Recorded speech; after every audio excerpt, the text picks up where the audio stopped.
Finally, Home SF is a coalition of San Francisco's five HUD-approved housing counseling agencies.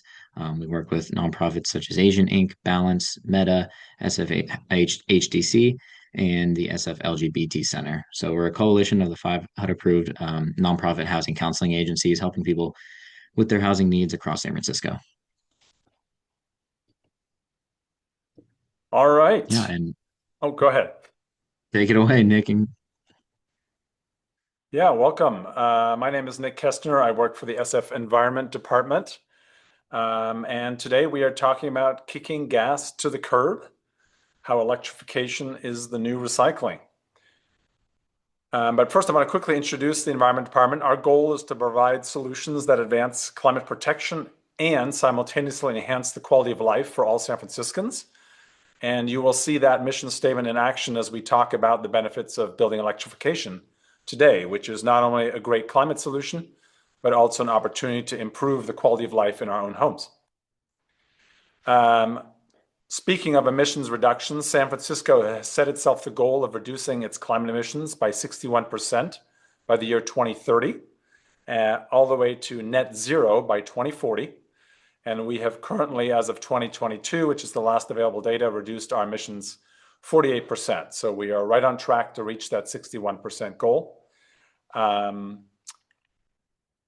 And speaking of climate emissions and air pollution, I have a quick question for all of you. If you'll put the answer in the chat. My question to the audience is, which of these three is the biggest source of air pollution? So all the particulates that you breathe in on a daily basis in the Bay Area. Your three options are wildfire smoke, as you see on the left, car vehicle exhaust on the top right, or emissions from buildings like stoves and water heaters. And actually, because I'm presenting, I'm not seeing the chat. So maybe, Cooper, if there are any answers, you can let me know which way people are trending. Which of these produces the most air pollution in the Bay Area? We don't have a chat. We have a Q&A. Oh, that's right. We disabled the chat. All right. Okay. So let's see. Cars, stoves, or what's the third choice? The bridge? Wildfire smoke. Wildfire smoke. I'm gonna guess. I'm gonna guess cars. That is a good guess, but it turns out that electric vehicles have made the overall vehicle stock Oh, much cleaner than it fair. was even just a few years ago. Wow. And wildfire smoke, while it's very bad when it happens, is not as dramatic over the course of an entire year as the buildings that we inhabit on a daily basis. So the correct answer is actually stoves and buildings and all the equipment Wow. that keeps it running on a daily basis. And here's the data to show you that. On the left side, you'll see the blue bar represents NOx emissions, which are one kind of air pollution. The blue bar from buildings. The turquoise bar shows you NOx emissions from passenger vehicles. And then in third place is not wildfire smoke, but actually refining fuels. So if you've ever driven north on I-80, you've probably driven by a big fuel refinery. And if we look at where those emissions are occurring inside our buildings, the biggest source of air pollution in the building space is space heating. So how we heat our homes in the winter. The next biggest slice at 23% is water heating, and cooking and drying makes up the two smallest slices of the building emissions pie. And interestingly, because buildings are such an important source of emissions, they also happen to be a big source of climate emissions. This is now San Francisco data, not Bay Area-wide data. And in San Francisco, buildings take the number 2 spot for greenhouse gas emissions, right behind transportation. And that's largely because in San Francisco, the electricity is super clean. We've done a really good job of powering our city with solar and wind and reducing the emissions from our waste because of how well we recycle in San Francisco. So that just leaves those two sectors, transportation and buildings, as the biggest climate emission sources. And that'll become really important when we talk about this concept of electrification. Electrification just means running our cars and our homes using electricity. And the reason that that helps to improve air quality is because, as I just mentioned, our electricity is extremely clean. Now, most of you have already heard of electric vehicles, and you know that we can use solar power or wind power to move from point A to point B. What's a little bit newer to most of you probably is that we can use that same clean energy to also power our houses, heat our water, heat our space, dry our clothes. If we have a gas dryer, then we can switch to an electric dryer, and cook our food. And specifically, the appliances that we'll be talking about today are furnaces, which heat our homes, the water heaters that you see on the far right side of the screen. Gas stoves are familiar to most people. And then I think about half of Californians have gas dryers. So it's not as common as some of the other appliances, but it is a potential source of emissions. Now, one of the things that's important to know is because of the damaging air pollution and climate emissions, several different agencies in the Bay Area and the state are coming out with rules to require the electrification of these various appliances. And I'm going to focus on just two of them for this presentation. I've made them bold on this slide. In 2027, it's looking like it'll probably happen around the fall. Residential water heaters, when your residential water heater breaks, it will have to be replaced in most cases by an electric alternative, an alternative that's powered by our clean grid. In 2029, that same rule will apply for furnaces, so the way that we heat most of our buildings. And I want to emphasize that we are talking about time of replacement policies. So this only applies if your existing gas device breaks and it's time to get a new piece of equipment. It does not mean that in 2027 we all need to convert to electric water heaters. It doesn't mean that in 2029 we all have to convert to furnaces. The other thing you'll notice is there actually are no rules around electric stoves, and there are no rules, around gas stoves, and there are no rules around gas dryers. But as you'll see from the rest of the presentation, there's a really good selfish reason why you might want to replace those two pieces of equipment as well. And we'll talk about that next. And the selfish reason is that going electric will dramatically improve your indoor air quality and therefore your health and safety. Basically, having gas equipment inside the home is like having a cigarette burning in the corner of your home somewhere. It's kind of like secondhand smoke. You can see an example here of how much pollution comes out of one burning gas stove versus 4 small sedans. The gas stove actually produces more NOx pollution than those 4 sedans. And similarly, as you read about every now and then, if you have gas in your home, you are exposed to higher risk of gas explosions. Some of you heard that there was an explosion like that in Hayward a couple months ago, but there have been explosions in San Francisco since as well. So this is not a super common risk, but it's definitely a risk when you pipe a flammable gas inside your home. So there are health and safety reasons why we might want to remove these appliances from our home, even if it weren't required. Second reason that it's really important to switch to electric appliances is that the performance of modern electric equipment is better than the gas equipment it replaces. So for example, a modern heat pump HVAC system can heat and cool your home, whereas your old furnace can only heat your home. Similarly, a heat pump water heater, which would replace a gas water heater, is 3 to 5 times as efficient. So that means that even though electric rates have been going up recently, and they've actually come down this year, you will actually end up paying less to heat your water with a heat pump water heater than you do with your current gas water heater. So performance of this equipment is much better. We're not talking about electric equipment that you might remember from the 80s and 90s. This is a whole new crop of equipment that, Cooper, you're going to cover a little more later. The third reason to go electric is comfort and reliability. Modern heat pumps, as I mentioned, can heat and cool your home. So as the climate gets warmer, as we start to have more heat waves, even in cities like San Francisco, you will be more comfortable and you will be able to stay in your home longer without having to retreat to a library or some cooled space. Also, after an earthquake, electricity gets restored faster than gas. So should we have another earthquake, you'll be up and running faster than you would be with your current home. And in the future, connecting this to transportation, some of us have EVs already or will have them in the future. That EV is like a big battery that can back up your home. and make your home independent from the grid if the power should go out. And then finally, the last reason to go electric is because of their incredible efficiency. I already mentioned that heat pumps or heat pump water heaters can actually save you money. That's generally true for heat pumps as well. And then the best part is if you take advantage of some of the programs that provide solar panels or efficiency upgrades in your home, you can actually end up producing some of your own power and not having to pay an energy company to power your own home. So lots of great reasons for why you'd want to go electric, whether or not the regulations were in place. So Cooper is going to cover how to make that switch in a little bit more detail later.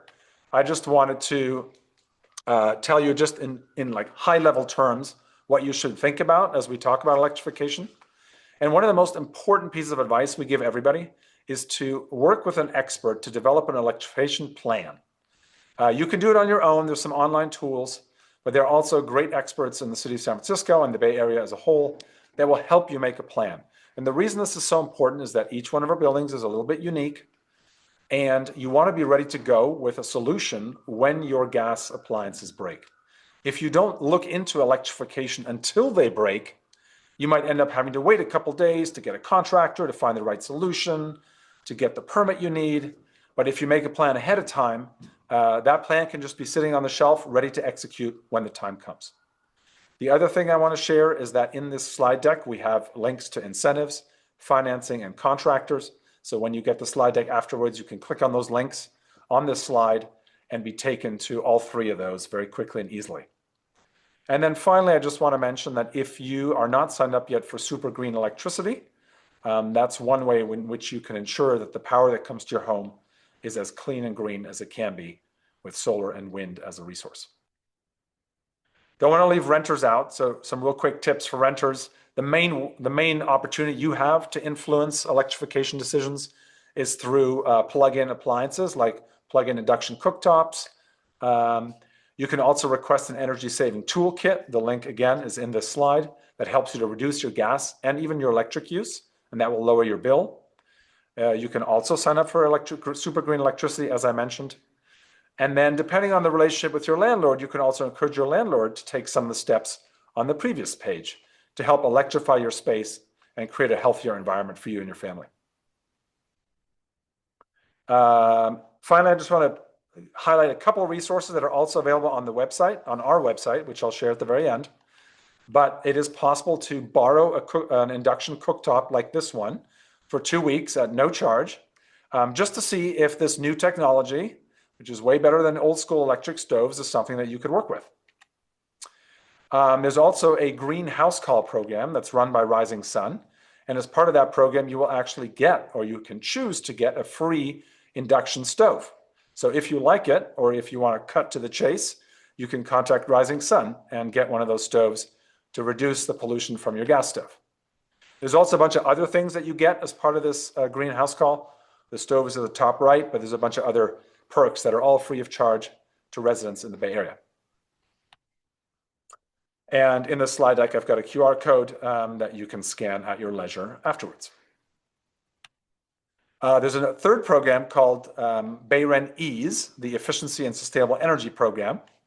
And this program provides a bunch of the other upgrades that are not related to the appliances. So it might cover increased insulation in your attic or in your walls, or duct replacements, or even air sealing. And now they've actually expanded to include a few electrification options as well. So some of the appliances that Cooper will talk about. Best part is if you qualify, you could get up to 80% of the cost covered. So this is an amazing program. The requirements for household size and income limit are on the top right. This is available to low and moderate income Bay Area residents. So once again, if this applies to you, you can scan that QR code after our presentation and learn more about this program. So my takeaways before I hand it over to Cooper: 1, modern electric equipment is better, healthier, safer, and more comfortable, and it's market ready. It's ready to deploy in your homes today. Secondly, any concerns that you've heard about electrification, and I actually didn't cover this in this presentation, but it's a good time to mention it. Some people are worried about not having enough power running to their home and all that kind of stuff. Most of those concerns apply to a very, very small minority of homes. So it's a good idea to work with an electrification advisor to make sure you have somebody at your side that can help you guide through those issues if they do come up. But for most of us, electrification will be fairly straightforward as long as we have the right resources and incentives. And then speaking of those, there are many programs and incentives available to support you on your electrification journey. And the place that we recommend people start is the website betterelectric.org. This is the SF Environment Department website that explains electrification, reminds you of the benefits, and has links, separate links for renters, homeowners, and even multifamily property owners. So make sure to scan that QR code at the end. If there's one thing you remember, go to betterelectric.org and you can start your journey. So now I'm going to pass it off to my colleague Cooper, who is a big support of ours, and we're a big support of his because his company will help you to take those first steps in electrification. All right. Anyway, Cooper, I will exit my sharing mode and hand it over to you. Let's see. And I think I'm sharing. Am I Oh, sharing? you are sharing. Okay. All right, great. Hi. Well, hi, I'm Cooper. I'm the chief quitter here at Quick Carbon, and we are one of the electrification guides, coaches, assistants that Nick mentioned. We're proud to be born and raised in San Francisco. Me personally, and this organization, born and raised in San Francisco. I'm actually reaching you today from the top floor of IKEA on Market Street. And IKEA is notable because they sell a really nice $60 induction cooktop. So maybe I'll see you in IKEA in the coming days when you come to buy your $60 induction cooktop and start getting your kitchen off of gas, at least. Now, getting off of gas, right? It may feel like this weird thing. Wait a sec, we're supposed to go all electric? Isn't that newfangled, some unusual thing? Not so much. About a quarter of US households use electricity as their only source of energy. And you can see there's some in the Southeast, there's some in the Northwest, and soon we hope there'll be a lot more of them here in California and across the rest of the US, because as we've been learning, electric homes, electric solutions are safer, more comfortable, more performant, and just better for everyone. So when we talk about this concept of electrification, what does it mean? Well, it means all these things. It means the ones there on the sort of light green on the left, those are all places where you have opportunities to switch the combustion of fossil fuel in your homes to electric sources that are safer, more efficient, more performant. The things in pink there are about supplying electricity to your home with solar panels and batteries. And then the yellow ones up in the top right, that's about buying the right type of electricity. Because even if you get solar and batteries, you're still going to be connected to the electric grid. That's a good thing. The grid is amazing. It can supply you with very clean, very reliable electricity, and you might as well use it because, you know, it's there. But by adding batteries, solar, you can lower your costs of electricity. And then by using electric appliances like heat pump water heaters and induction cooking, you can make that low cost electricity help your home be more comfortable, safer, and just better for everyone. And then down there at the bottom right, of course, there's electric vehicles. Now, I think a lot of folks know about electric vehicles. Maybe you've heard of them. Maybe you have one. Maybe you're starting to realize, starting to learn that, yeah, electric vehicles, wait a sec, they're quieter, they're more comfortable, they're cheaper to buy. At least a used EV is often cheaper than a comparable used gas car. They're cheaper to maintain. They don't need as much maintenance. What's not to love, right? I think folks are starting to realize that about electric cars. Well, we're here today to teach you about similar benefits from electric homes. So we'll go through each of the appliances and talk about some of the details here. So in your kitchen, going electric, electrification, it means switching from that old-fashioned gas stove, that one that pollutes your indoor air, to a clean, modern, performant induction stove. Now just look at that smooth glass top on the right. And to be clear, we're not talking about that kind of stove where you turn it on and it glows red hot. that is a kind of electric stove, but it is the previous generation of electric stove. When you turn on an induction stove, nothing happens. There's no heat. You don't see anything. You don't feel anything. But when you put a pot on top of it, the pot gets hot, which is exactly what you want. Why heat up your kitchen when you could just heat up the pot? Induction stoves have better performance. They have better indoor air quality. The temperature control is incredibly precise. They heat up super fast and they cool down very fast too. And on a heat wave day like today, if you're watching this later, just so you know, today in San Francisco is over 80 degrees. That happens more and more. Wouldn't you like your kitchen to be cooler? Well, induction stoves keep your kitchen cooler because they concentrate the heat on the pan instead of putting it all over. And they're easier to clean. You wait a few moments for them to cool down, you wipe them down, ta-da, you're done. No complicated burners to disconnect. And if you thought you needed a whole lot of electricity, 240 volts for your new induction stove, well, your information's a little out of date because thankfully there is a lot of innovation in the world of electric homes. And there are now multiple options, including more coming to market later this year, for getting an induction stove, a full-size, high-power induction stove or cooktop that plugs into a regular outlet. Now, I didn't know if you knew, but everybody who's got a gas stove has an electric outlet behind the stove because almost all gas stoves require electricity, maybe for the light in the oven, maybe for the little clock. Well, that same little plug that used to run just the clock can now run the entire stove, saving you the cost of extra wiring. It's pretty incredible. And these induction stoves are more efficient. They put more of the electric energy into the pot rather than into your kitchen, where, of course, it's just wasted, heats up your house, and makes it uncomfortable. They also are so performant. It's crazy how fast they boil water, they heat up a pan. There's a tiny bit of a learning curve with induction stoves. You do have to sort of pay attention, but mostly what you have to pay attention to is paying attention. I'm used to, in the olden days, turning on a gas stove and then you walk away for a few minutes because you're waiting for it to heat up. Well, that doesn't happen anymore, not with induction. You turn it on and it's hot, like right away. So you pay attention, you learn to pay attention. All right, well, what else does it mean? Let's move out of the kitchen. Let's move into the garage. There's Bernie sitting next to our new heat pump water heater.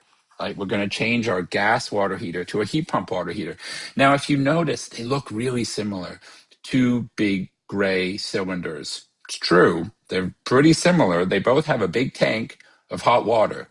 The huge difference is that the one on the left is burning gas, polluting your neighborhood, costing you money, and wasting much of the energy to heat that water. The one on the right is using a heat pump to heat the water, vastly more efficient, uses much less energy, causes no pollution, and it just is the modern, efficient, comfortable way to have hot water in your home.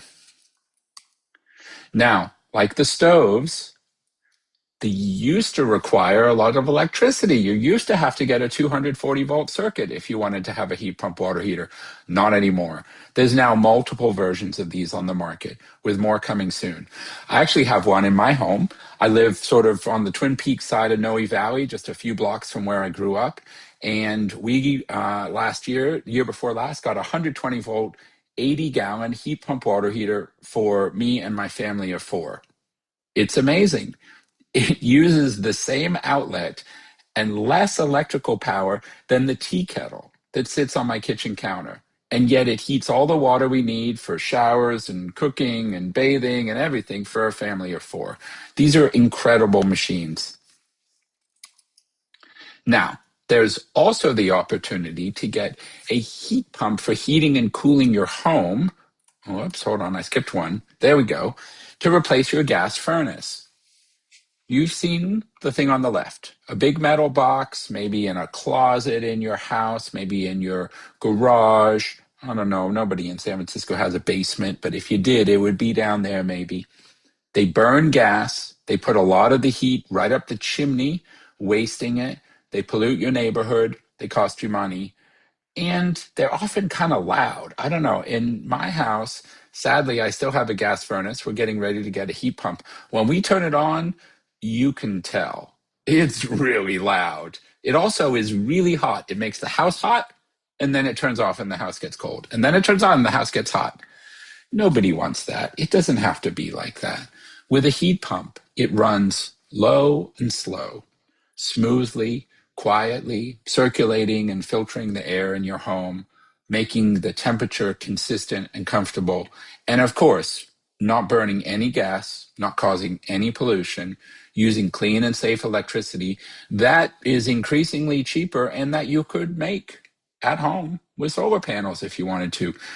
Nobody can drill their own gas well, but you can certainly make your own electricity and heat and cool on days like today your home with a heat pump. And ta-da, just like the stoves and the water heaters, you can now get 120-volt heat pumps, which means no special wiring.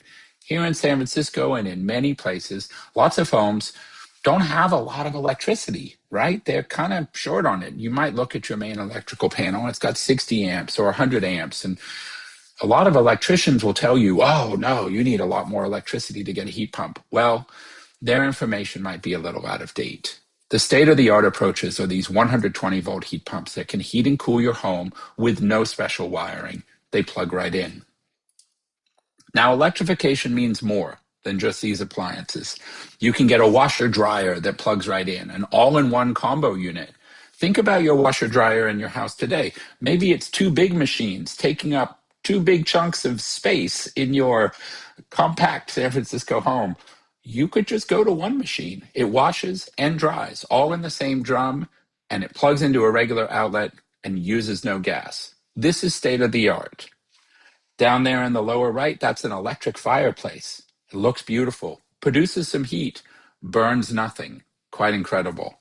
Now, there in the middle is something that sadly few of us in San Francisco get to utilize. That is actually a heat pump pool heater.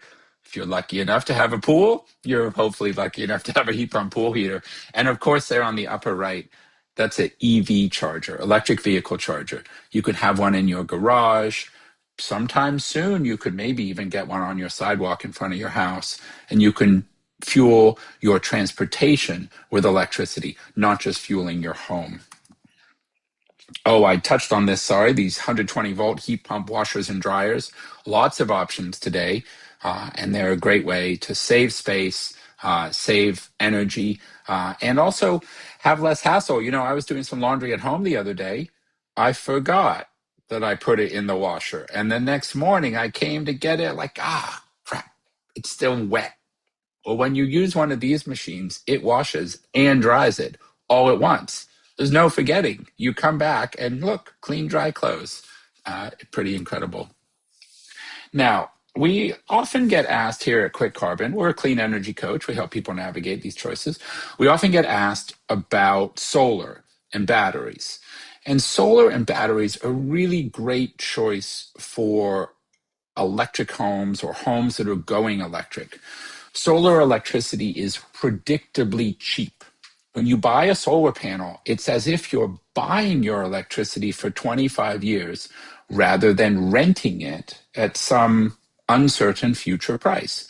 Now, yes, you have to buy it up front. Maybe you can get a loan for that, or there's various forms of cheap financing. Sometimes there is incentives we help people navigate. But the choice you're making is to lock in the cost for 25 years, a low cost, cheaper than you would pay your utility. If you add batteries, you get resilience, you get cheaper electricity night and day, and you get even more climate benefits because your batteries can power your home when you would otherwise be using electricity that might be generated from a fossil fuel plant. Sometimes that happens.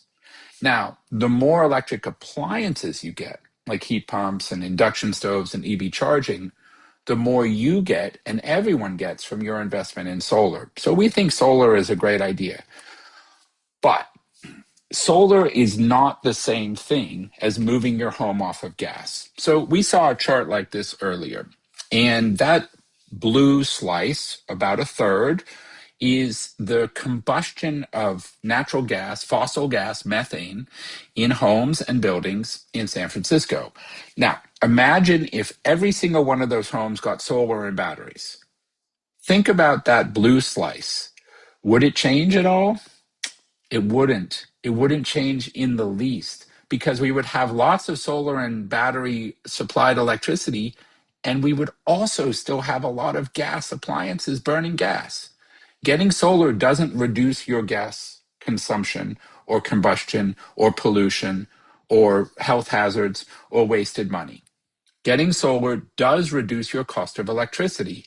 So, what's a nice match for getting solar? Of course, things that use electricity, like the things you've learned about earlier in this presentation: heat pumps, induction stoves, EV chargers. So, if you have solar, that's great. It's a great start. Keep going. If you don't have solar yet, that's fine. Probably best to focus on getting your appliances off of gas and someday fueling them with your own solar generated electricity. Now, one of the things we really encourage folks to do is keep an eye on your PG&E rate plan. PG&E has a variety of rate plans. They change not that often, maybe once every few years or so. They have a nice online calculator. What we're seeing right there is the PG&E website. You log in. If you don't have a login, just call PG&E. They'll get you set up. And right there, right after you log in, you should see a little link like this one in red that says something like compare rate plans or analyze my rate plan or see if I should be on a different rate plan. PG&E's website, when you click this, will help you understand the likely cost of different rate plans. The way they do that is that they look at your historic usage and sort of give you an analysis of if you had been on a different rate plan, what would you have paid instead? This is useful. It can save you a few $100s perhaps. And because your usage and these prices keep evolving, especially as you move your home off of gas and you move it to electric appliances, you're going to want to come back here once or twice a year and click that button and compare rate plans and see if you have an opportunity to save. Now, typically, you're not allowed to change rate plans any more than twice a year. So just put a reminder in your calendar. Maybe do it right now. Hey Siri, remind me to check my PG&E rate plan every 6 months. Oh my gosh, look at that. My phone is actually reminding me. Okay, thank you, Siri. I'm going to do that and I'll save a few bucks, right? Now, that is going to save you money on the electricity you buy. The trick is you want to buy more, right? You want to buy more electricity and less gas. So this doesn't keep you from getting your home off of gas. It just makes it better as you do so. So, a lot of information tonight, a lot of questions you probably have, a lot of wondering, what about rebates and what's this heat pump thing and how do I find a good contractor? Well, as Nick pointed out, one of the best ways to navigate these upgrades in your home is with an advisor, a coach on your side. And hey, you met one. That's us. We're Quick Carbon. We are a no-cost expert advisor that helps you understand how and when and why to upgrade your home. Come on over to quickcarbon.com. We're going to ask you a few questions about your home. Assess it. We're not going to come to your home. We're not going to crawl around your basement. You're going to tell us, I've got this kind of water heater, and here's a photo of my electrical panel, that kind of thing. We're going to make for you a plan, a cost-optimized plan. These are the right ways to upgrade. These are the right ways to spend the least money, get the most benefits. And because the world keeps changing, technology changes, new 120-volt options emerge, new rate plans, rebates come and go. We keep your plan always up to date. So you can always come back and say, all right, what's the latest version of my plan? Oh, look at that. I see now that induction stove I was thinking about 6 months ago, look at that. Now there's a special rebate. I'm going to go for it. And we'll help you make that happen in the upgrade stage. So when you're ready, we can connect you with a great contractor. Oh, I've got some detail slides here. We're going to assess your home. We're going to optimize your plan. When you're ready, we can connect you with a great contractor. If you've already found one, we'll look over their bid for you. maybe you don't know if they're proposing the right thing at the right price. We know. We'll have a look for you and we'll give you our expert opinion. There is no cost for this service and no obligation. We're here to help you make good choices. Just like we've been helping over 10,000 families across California. Wasn't always 10,000. We started out right in Noe Valley and the Castro and DuBose Triangle, just helping a few of our friends. And they kept telling us, oh my gosh, this is amazing. I've been waiting for this. Everybody should have this. And so we figured out a way to let everybody have our help. And now over 10,000 families are getting our guidance and assistance, navigating their clean energy upgrades. And to help build trust with you, we've gotten some important certifications. We're the only provider of our type serving California that's certified by Energy Star. You've probably seen that blue logo on appliances and, I don't know, computer monitors. Well, we have that blue logo on us because the U.S. Environmental Protection Agency looked at what we did, reviewed the way we work, and said, yes, you have earned our certification as an Energy Star partner. We're also a public benefit corporation, specifically organized to benefit the public. And we're a certified B corporation, which demonstrates our commitment to environmental sustainability and to being a good place to work for all our clean energy coaches who you get to talk to when you come on over and quit with us. Let's do it. Come on over to quitcarbon.com, click that pink button, and we'll help you navigate the process of getting your home off of gas, going all electric, so that together we can all live that healthier, more sustainable, more affordable, all electric lifestyle. All right. I think that's what I've got. We're going to learn about the Housing Expo. Is that right? Indeed, it is. Thank you so much to our wonderful presenters, Nick and Cooper. Really appreciate all the insight that you guys have had to provide here tonight, and I hope that all of you can, you know, hopefully implement some of these habits in your own daily life now. And yeah, just a reminder, I'm going to talk about a little bit about our Affordable Housing Expo. So we're going to be having our Affordable Housing Expo coming up this Saturday at University of San Francisco on Fulton Street. The address is listed there, 2130 Fulton Street. The event runs from 10 a.m. to 3 p.m.